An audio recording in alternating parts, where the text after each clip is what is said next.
suite, Nathan et les robots d'Ergoran contre les Pousse-Pousse. Tome 1, auteur et illustratrice Guylaine Saint-Pierre. Chapitre 5, ils attaquent Ergoran. Partie 15. Nathan arriva le premier dans le sous-sol de la maison. Il se faisait tard et on pouvait voir les lumières des robots à travers les buissons du jardin de la maison de Nathan. Mira, elle, se séchait. C'était le pire moment lorsque l'on utilise la porte de l'espace, pensa-t-elle. Tu es sauvé ici, dit le gond à Rudy, nous sommes chez Nathan.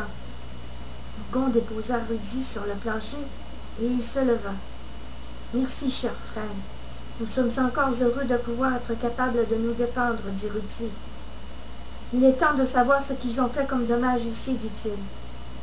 Tika et Kimoun, nous sommes là, dit Nathan à haute voix, pour avertir tout le monde. Nathan savait qu'il se passait quelque chose. Il n'y avait pas de bruit, rien. Puis, il vit Kimoun arriver en courant dans l'escalier. « Viens, Nathan, tu dois monter dans la chambre de ma mère. Vite, miaula Kimoun très fort. » Aussitôt, tout le monde se rendit dans la chambre de Julie, et ils constatèrent que Tika était allongée sur le sol, toute démantelée. De plus, toute la maison avait été saccagée. Ya prit Kimoun dans ses bras. Le gond se mit tout de suite à l'œuvre pour la reconstruire. Il fouilla dans son sac et trouva toutes les pièces dont il avait besoin. En un temps record, Tika fut remise sur pied, ou plutôt sur roulette. « Prends la boule rouge sur le lit. C'est le message que les Pousse-Pousse ont laissé, dit-elle, d'une voix encore fragile. Kimoun sauta sur le lit et, avec sa patte, indiqua où la boule rouge était. Ils se retournèrent tous. Les yeux de Nathan étaient pleins d'inquiétude. Nathan avait une peur atroce qu'il torture sa mère. Ils ont ma mère, ils vont la torturer. Nathan avait les yeux baissés et regardait le tapis tout déchiré. Torturer? Questionna Mira.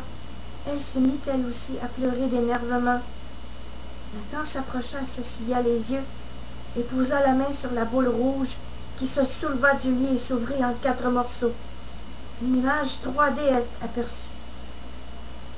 La boule se mit à parler. « Nous savons que vous avez les morceaux du Mandor. Nous vous donnerons votre mère à condition que vous nous remettiez les morceaux du Mandor. » Puis, l'image s'interrompit. Un long silence. Pendant que tout le monde écoutait le message, les Pousse-Pousse, eux, étaient retournés sur Ergoran, où ils ont pu constater que Nathan et les robots avaient déjà attaqué et récupéré le morceau manquant. Ils savaient donc que Nathan avait désormais les 3 morceaux. Ils modifièrent aussitôt leur message et celui-ci fut plus violent que le premier. La boule rouge se mit à tournoyer et reprit sa forme originale et s'ouvrit à nouveau. « Vous nous donnerez les 3 morceaux du Mandor, sinon elle mourra, menaça le général des Pousse-Pousse. » Et il ajouta, « Vous n'avez qu'une heure, vous savez où nous trouver. » On pouvait voir aussi la mère de Nathan qui était entourée des Pousse-Pousse. Il l'avait bâillonnée et avait mis du sang sur elle pour faire croire qu'elle avait été torturée. Le message coupa. Nathan bouillait de rage et avait très mal pour sa mère. Il fut pris de panique et frappa sur le mur avec ses poings. Il n'y avait pas de doute, les Pousse-Pousse pouvaient être très convaincants. « Ils sont capables de tout, dit Nathan enragé. » Rudy et les robots ne savaient plus quoi faire. Tout avait été dévasté et brisé dans la maison. Les robots devaient contacter l'Union Galactique pour les mettre au courant. Il était urgent de tenir une réunion avec tous les membres de la galaxie.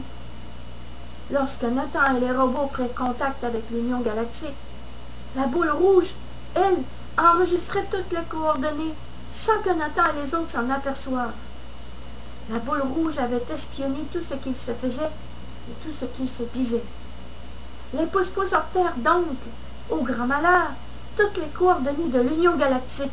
« Préparez notre armée, nous allons les attaquer, dit le grand général. » Tous les Pousse-Pousse se préparèrent à l'invasion la plus importante de leur vie. L'Union Galactique allait tomber aux mains des Pousse-Pousse. Pendant que Yor transmettait le message, les autres robots reconstruisirent tous les meubles brisés et la vaisselle. Ils avaient fouillé en plus toute la maison et ils ne trouvèrent rien, sauf évidemment la fleur de Nathan qui avait été pulvérisée. Nathan regarda sa plante et se mit à pleurer. « Ils vont tuer ma mère, dit-il, tout triste, les larmes aux yeux. » Mira s'approcha de Nathan, lui essuya les yeux, puis s'est assise à ses côtés. Elle n'avait plus de mots, juste de la compassion. Tika commençait à bouger ses doigts. « Regardez tout le monde, Tika bouge ses doigts, dit Rudy. » Elle prit la parole et dit, « Ce n'était pas trop tôt. Il faudra changer mes morceaux, mais ce sera pour plus tard, dit-elle. » Elle se tourna vers Nathan et les autres et poursuivit. « Je n'ai pas été à la hauteur, excusez-moi. Je n'ai pas pu les empêcher de prendre la mère de Nathan. »« Tu ne t'excuseras pas. Tu n'avais rien pour te défendre. J'aurais dû sécuriser la maison avant de partir, dit Yor. »« Nous avons fait des erreurs et nous avons failli te perdre aussi, dit Nathan. » Rudy s'avança et donna l'accolade à Nathan. Qui aurait pu penser que les robots pouvaient être chaleureux? Les pousse-pousse, eux, écoutaient toujours tout ce qu'ils se disaient. C'est à ce moment-là que Nathan parla aux autres des morceaux tant convoités du mandor. « Nous devrons aller les chercher, les autres morceaux, chez ma tante, ce soir sans trop tarder. Nous devrons y aller sans que ma tante s'en aperçoive. Il est tard, elle ne verra rien, dit-il. » Le Gon installa une barrière énergétique autour de la Terre afin de prévenir toute invasion. « Voilà, c'est fait.